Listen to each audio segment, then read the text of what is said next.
Hello, everybody. Guess who's coming out of the dark?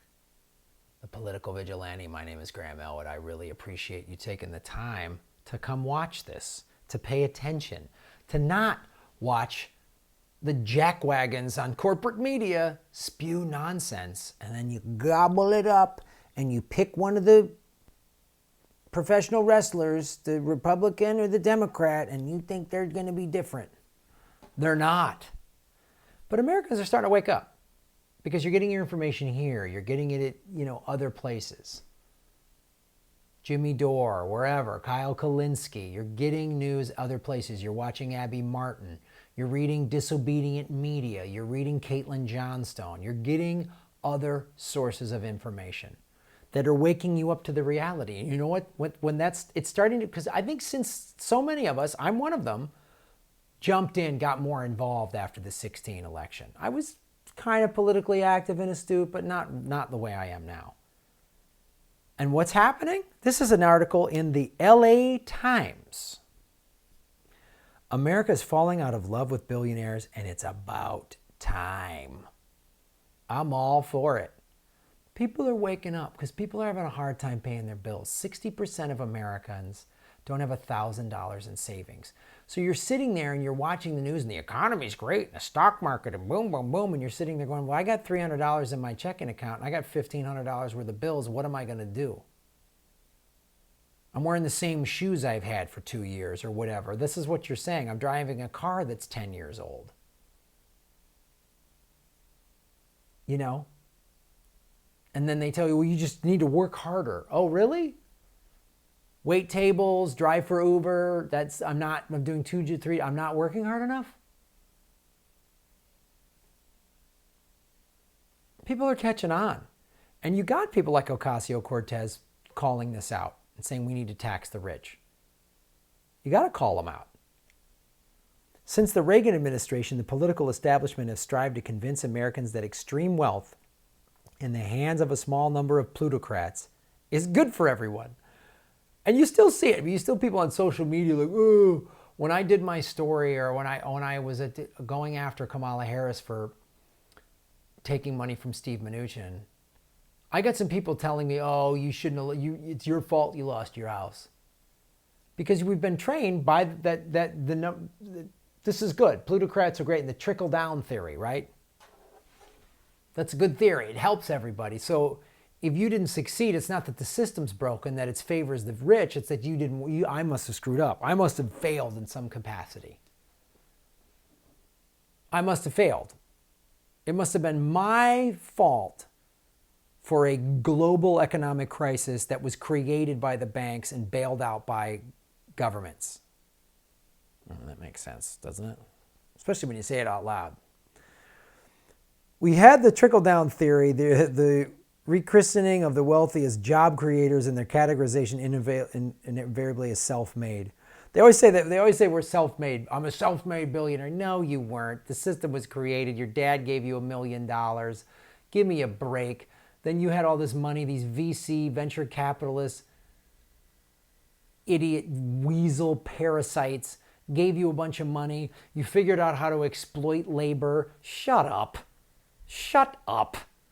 I'm self-made. Yeah. Boy, if I was born in a private jet, going to private schools and polo horse races or whatever that stupid, I don't know what a polo horse is. It's actually a competition. Yeah, whatever. We've been told via the simplistic Laffer curve that if you raise the tax rate, you get less revenue. Billionaires wrote that. The rich write the tax laws. That's why you've got companies like GE that don't pay any taxes. They make billions of dollars. 70% tax the rich. Name one time when that's worked. The 1950s in America. We had a 70% tax rate.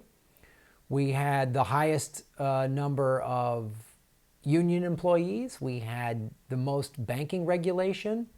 Oh, and we had the most upward mobility. You could get a good job and work hard and have health benefits and buy a home and you could increase your wealth. And that's what all these people That's when working hard did pay off. You worked hard and you didn't have to be rich or born with a college. And public school was the great gift that America gave. Free public education, affordable college. We don't have that now. We have crushing student loan debt. I'm going to read you this quote. I'll step out of the way here.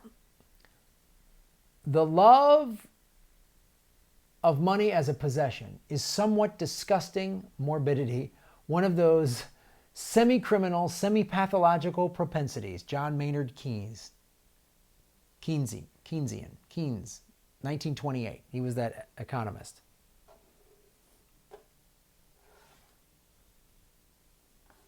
Semi-criminal.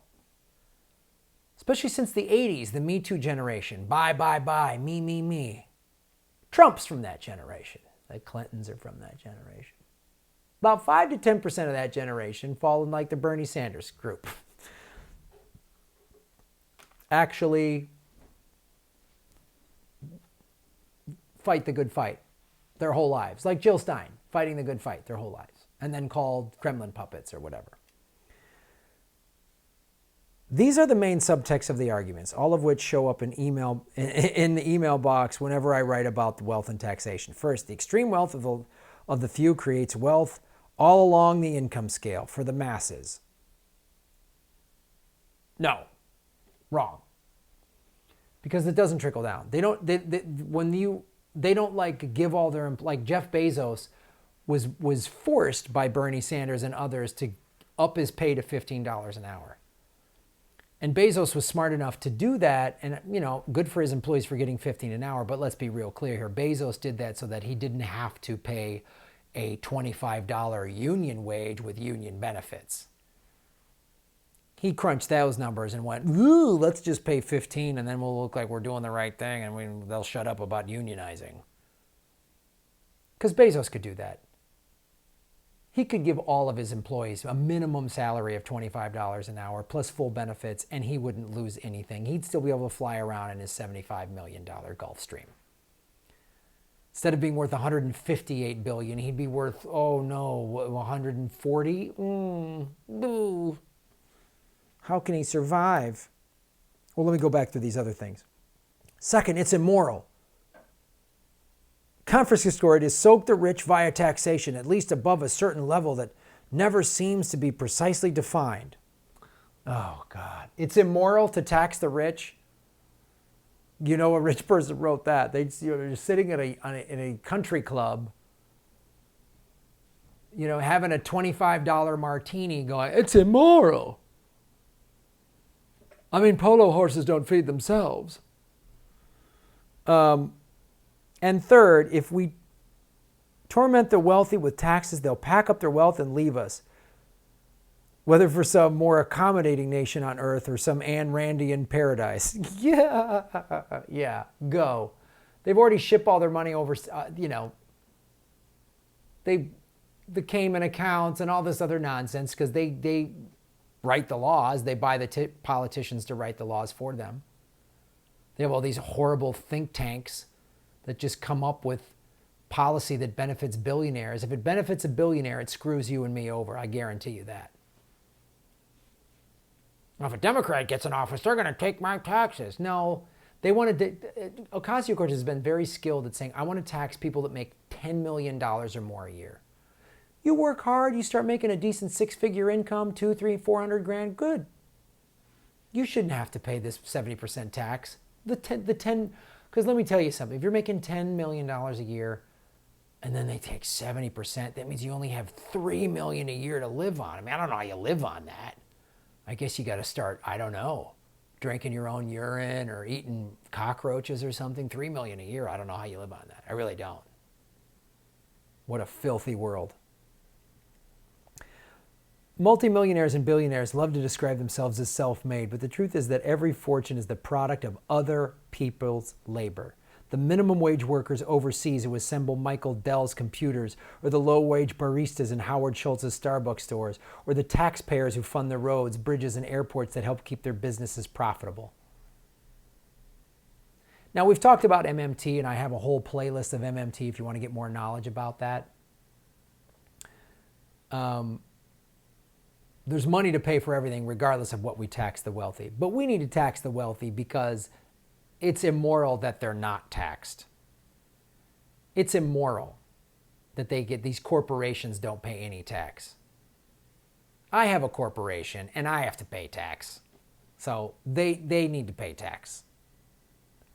And I don't even make 1/100th of what they make. But then let's look at these two things, right? Daniel Snyder, this is the owner of the Washington Redskins, which is a racist mascot. Daniel Snyder's new $100 million purchase is the first super yacht, oh, thank God, with a certified IMAX movie theater. Super yacht. He has a super yacht. He already has one yacht. Now he has a super yacht. Boy, he's really trickling down to the weight. I mean, if you work in the yacht industry, if you build yachts or IMAX screens for yachts, or you're the crew on a yacht, then I guess you're doing all right. And the employees who make these yachts, what do they make? Does the person who makes the jerseys, the Washington Redskin memorabilia, the jerseys and the hats in China or wherever, are they making enough money? The slave wages you're paying them so that you can have a yacht? Do you see how that works? Even the professional athletes, they get a lot of money, but let's be clear, those professional, the average lifespan, a career lifespan in the NFL is about 4 years. Your body is completely torn up, so they should make as much money as they possibly can because this dick's got a yacht. The guy selling hot dogs at FedEx Field, is that guy, how much is he making? Is he making $25, $30 an hour because and he gets health benefits? And no, he doesn't. I'll leave you with this. Eugene Debs, socialist presidential campaign in the 1920s, I believe, who was put in prison because he said things like this: I'm opposing a social order in which it is possible for one man who does absolutely nothing that is useful to amass a fortune of hundreds of millions of dollars while millions of men and women who work all the days of their lives secure barely enough for a wretched existence. That's right, Eugene Debs. That's right. And we're sick of billionaires. And they're multiple yachts. One yacht is offensive. Another one, a super yacht, that's offensive. Helipads. Jerry Jones, the owner of the Cowboys, has a helipad or two on his yacht. Wow. Nice. The poverty in D.C., that yacht, he could have just spent it to put people in homes and schools and off the streets and drug rehab and job programs. He could have done that, but instead he bought himself a yacht. What a detestable bag of shit that billionaire asshole is. They're all detestable bags of shit. I don't have a yacht, folks. I depend on support from you. So go to GrahamElwood.com to support the show. Go to the Patreon. Progressive Comedy Tour is coming to one of your cities. Check the website. Like, subscribe, and share these videos so that the Daniel Snyders of the world don't get a third yacht.